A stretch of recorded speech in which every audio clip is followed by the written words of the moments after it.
Of the internet. This is the Fat Viking Knight, and today we're doing something a little bit different. Today it is time for Viking Story Corner. All of the stories in this are stories that I have written. They're short stories for the most part, and I'd like to showcase them a little bit. So, without further ado, let's get going. Alright, here we go. So this is just a listening thing, by the way, so you don't need to watch because I'll just be standing here. Alright, ready, here we go. My home is mine and mine alone. I do not like trespassers nor observers, so I take it personally when someone contends with what is mine. This place has never been paid for, but trust me when I say this. This house is mine, make no mistake. Others have tried to collect what they call theirs, but it will always be mine. I mind my own business, so I expect that you do the same. My mood is not misplaced anger, nor rage, or unreasonable, nor temperate. Make no mistake, this house is mine. Now that you know what is mine, tell me, am I doing the wrongdoing, or are you the wrongdoer? Late at night, I lie awake in abnormal darkness, unable to sleep, to the horrid pounding that never eludes. I say out loud, this is my home and mine alone.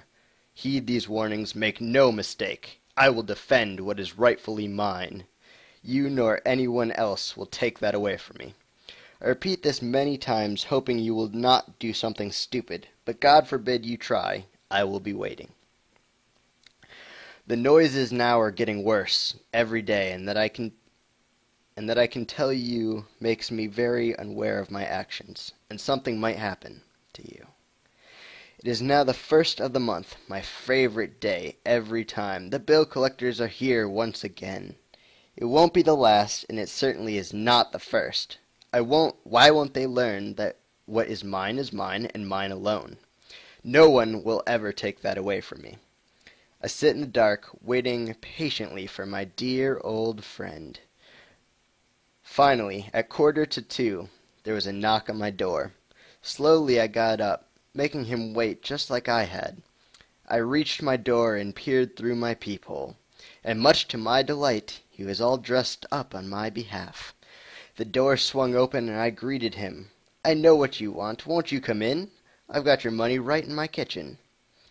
The man removes his hat before stepping inside. What manners the man has! I exclaimed. Would you like some refreshment, sir? I said with glee. Not really, I must be going, said the man. Oh, but I insist. Make it quick, then, said the man. I went to my kitchen, not saying a word, returning with a glass of lemonade, placing it down beside him. Where is the money? He said angrily. Oh, dear, I'm so forgetful. Let me get that for you. I returned to my kitchen, rattling around for a brief moment, taking something out and heading back to where he was sitting. Much to my surprise, the man had drank my lemonade and was knocked out cold. What manners this man had! I could not have asked for anything more. I got out my rope and bound his hands, taking him down into my basement, locking him tight. Now I have told no lies, nor have I told what I am not. This leads to a question. Is there something wrong with me? Am I insane? The answer is quite obvious, but in case you can't tell, I've said before and I'll say it again. My home is mine and mine alone. No one will take that away from me. Tying the last 2 belts to hold him in place, I cracked open my case of goodies, pulling out several instruments, laying them on the cold, hard surface of the table, gently and gingerly.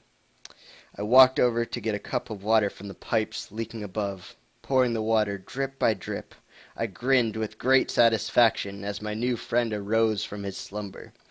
I stood there with the biggest smile you've ever seen as he trembled beneath the straps. Now that you are awake, I exclaimed, our fun can begin.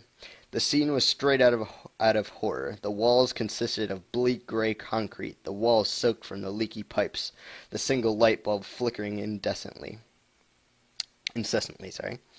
Gray concrete, the floor soaked from the leaky pipe. Oh, wait.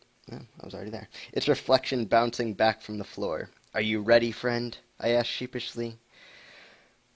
My new friend, of course, could not answer, so I grabbed one of my tools from the table and went to work. First I struck his torso, splitting it wide open like some kind of alien ribs sticking straight out, so that his organs were all accessible. Getting out my clamps, he reached deep into the chest cavity, ripping out his heart. The man jerked forward in a last effort to get out, only to collapse dead in his bounds. After an hour of working, the body was completely severed, chopped, and processed. After he cleaned his tools and sterilized his hands, he got out a vat, his favorite at that, and ignited a flame in which to roast him. Now the deeds were done, and I had what was rightfully mine, and mine alone. This was a short story that I wrote, I don't know, some months ago, I guess. And it has some deeper symbology, what's the word? Symbolic meanings, yeah, there we go. There's also like metaphors into why I wrote it this way and why everything is said the way it is said. But I hope you guys have really enjoyed this very short story. This has been the Vikings Vikings Story Corner time. Until next time, my friends, have a good day.